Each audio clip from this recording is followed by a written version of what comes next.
Hi, everybody. Thanks so much for tuning into this video. I just wanted to take a little bit of time in here to connect back up with you again and get us plugged back into the things we had been thinking about before all of this COVID-19 stuff struck earlier in the semester. You have actually done an enormous amount of work so far with the Active Learning Institute, the primers training.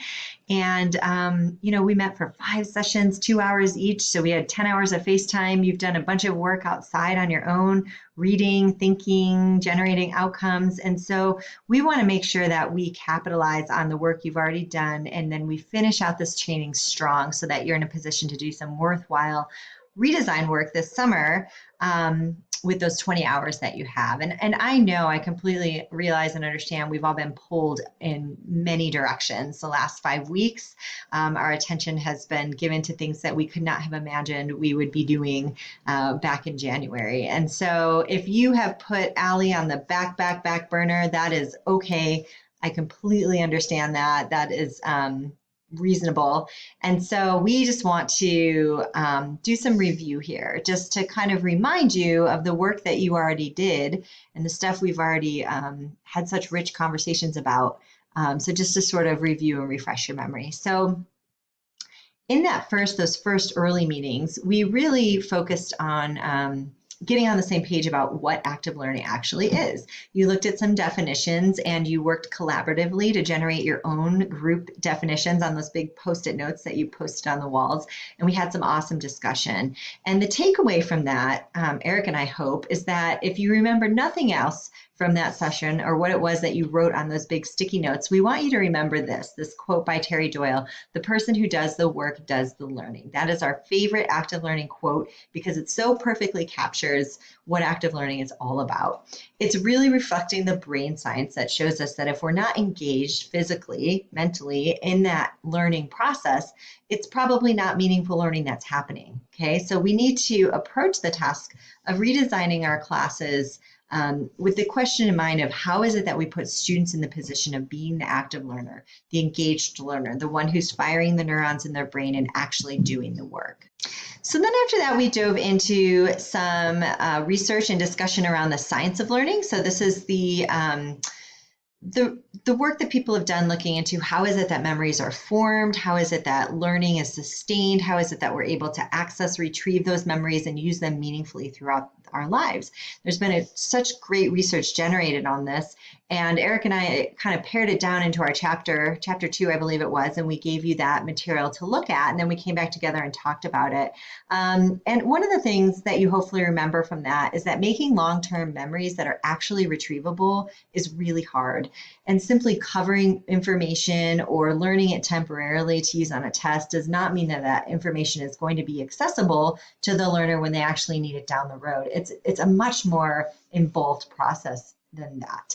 We learned that one way to enhance the memories that students make and to enhance the sustained learning is to engage in prediction exercises or something we call pre-testing. So giving students a chance to take a shot at the questions or the material before they've actually learned about it. And the research shows that they will retain it at 10% higher rate if we can integrate some kind of practice like that. The other thing we learned when looking at that material is that making connections is really important, right? And so we don't want students to build up these isolated islands of information to temporarily use because those islands are going to sink away if they don't connect up with the other neural networks or the other islands of information that students have already created. This is why it's so important for students to bring their own experiences to the new information that they're learning and connect it up that way.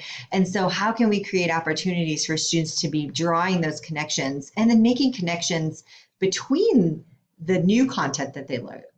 So not just connecting it up with what they already know, but connecting up this new concept with this new concept and coming back to it over and over again.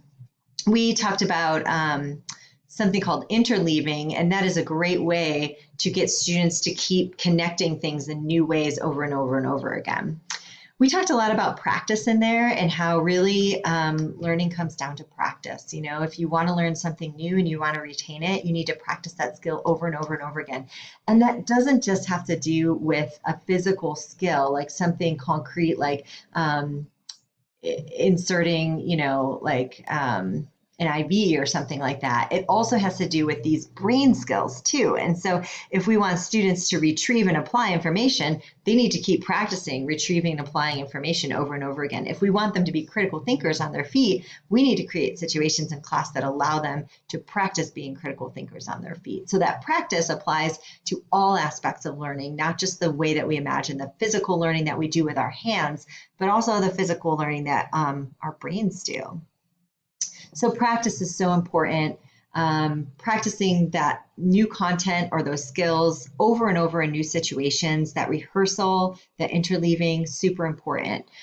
During that practice, we may not have talked about it at the time, but this is a huge part of active learning. Getting feedback and correction when we're doing it is really important. So if you see a student doing, giving an injection or putting in an IV incorrectly, you don't want them to practice doing it incorrectly over and over again. You as the expert have to step in and assist that student. Same thing in a lab. If you're teaching chemistry and you see that the student is going about the experiment all wrong, you're not going to just let them do it. You step in as the expert and you get them back on track and you point them in the right direction. So our roles as teachers in this new active learning paradigm is so important. We have to be there to be the expert, the guide on the side, the person who's constantly giving that feedback, that correction, and helping point students in the direction of success.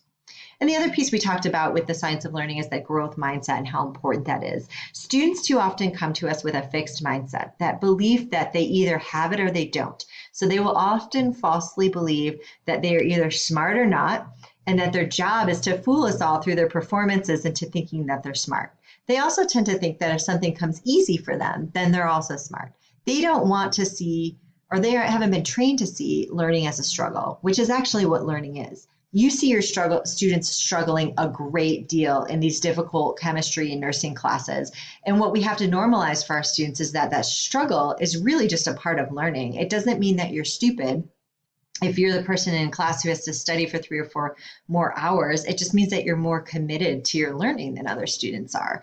And so the struggle is important, and nurturing that growth mindset means helping our students recognize that they're not going to get it right the first time or the second time or even the 5th time sometimes. And so we need to build in those iterative processes into our courses, those opportunities for students to try something, get it wrong, and try again. So what does that look like? It means you have to build in a lot of formative feedback so that students are getting your feedback and getting that correction and trying again over and over again in low stakes ways. So practicing in class at something that they're going to be assessed on.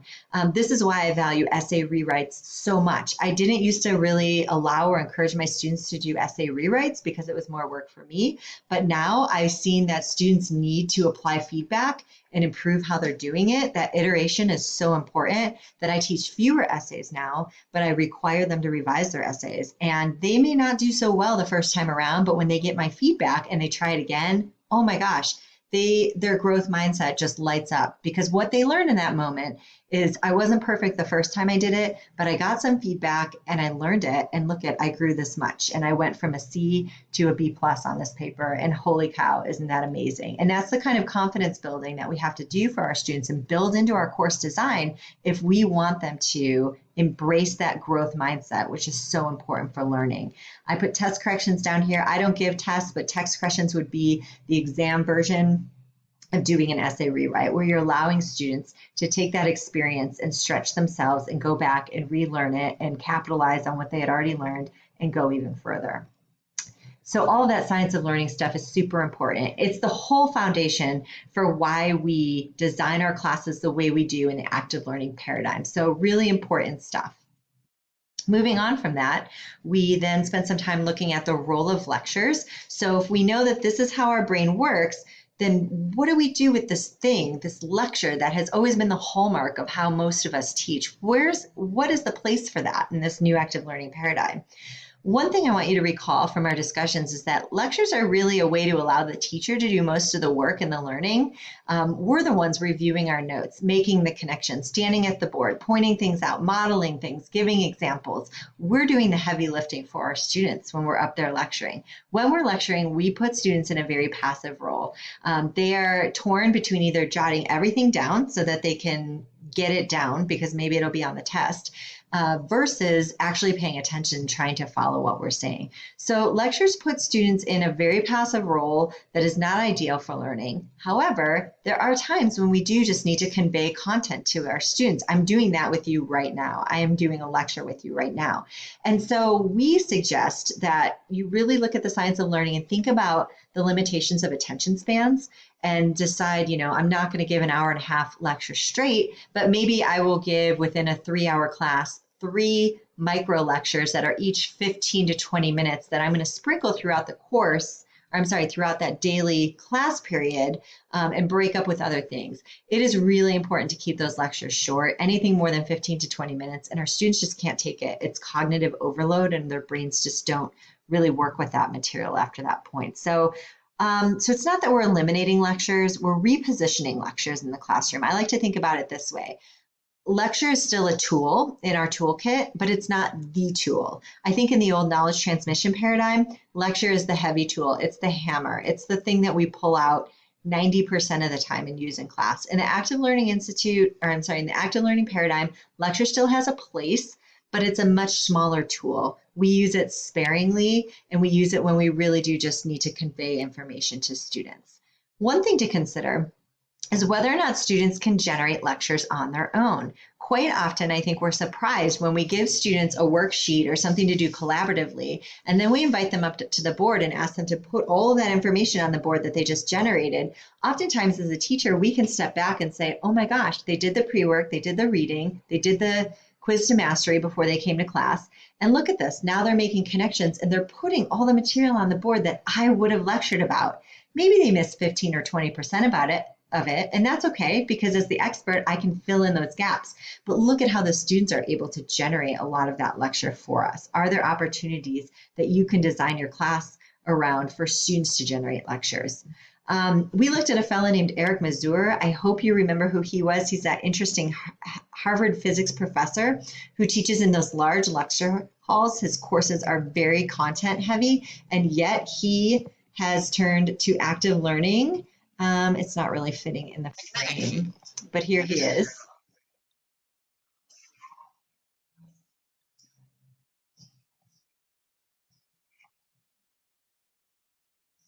So that's just to remind you of who Eric Mazur was. And I believe we watched it. If we didn't, it would be worth taking a look at online. But my point with this video is always that if a Harvard physics professor who's teaching pre-med students at Harvard has turned to active learning strategies in his classroom where he has his students working together and coming to conclusions on their own, then certainly we can find a way to do it in our classrooms. We don't have lecture halls with 200 students in them. We are lucky to have much smaller dynamic spaces and classes to work with. Okay, and then more recently, some of the work we had you do was identifying your outcomes. This is such an important first step in active learning backwards design. We have to get really clear on what it is that we are designing around. What do we want students to be able to do at the end of the semester when they leave our class? So we had you list out all of your outcomes and really start to prioritize and think about which ones rise to the top. If I could only put 2 or 3 things at the top of this huge list of outcomes, what would they be? And those are the things we prioritize and design around. So the course is not just about moving through content anymore. It's really about helping students practice and work toward achieving those outcomes using the content as a vehicle or as a way to get there. So it's very different than how a lot of us came into teaching and how we design our courses. So many of us build our courses around the topics that we have to cover. We're not necessarily putting outcomes at the forefront. Active learning design requires that we really think of where do we want students to get and how are we going to get them there through our summative assessments and our class design. Okay, we're at 14 and a half minutes. This video is going to cut me off because I'm using the free Screencast-O-Matic version. I'm going to stop this here, and then in the next video, I want to talk about where we left off. It was with summative assessments and where we're heading next.